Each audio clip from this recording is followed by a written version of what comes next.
নবাগত বিদ্যার্থীদের বরণ করল উদয়পুরে নেতাজি সুভাষ মহাবিদ্যালয়।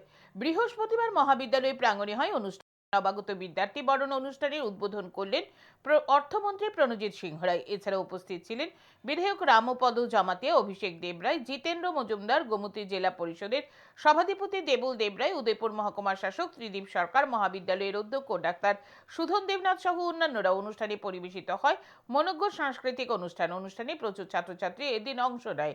নবীন ছাত্রছাত্রীদের মধ্যে বেশ উৎসাহ লক্ষ্য করা যায়। তাদের মধ্যে বেশ উৎসাহ লক্ষ্য করা গেছে।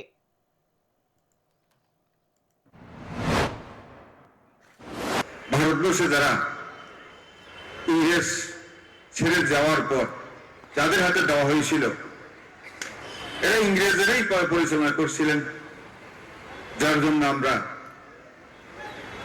অনেক দেশ ব্রিটিশ থেকে মুক্তি পাওয়ার পর 80 সনের পরও যারা পেয়েছে তাদের নিজস্ব রাষ্ট্রভাষায় উচ্চ শিক্ষার জন্য আমরা ওরা ডাক্তার ইঞ্জিনিয়ার করার জন্য ওরা ঠিক করে ফেলেছে নিজের রাষ্ট্রভাষায়।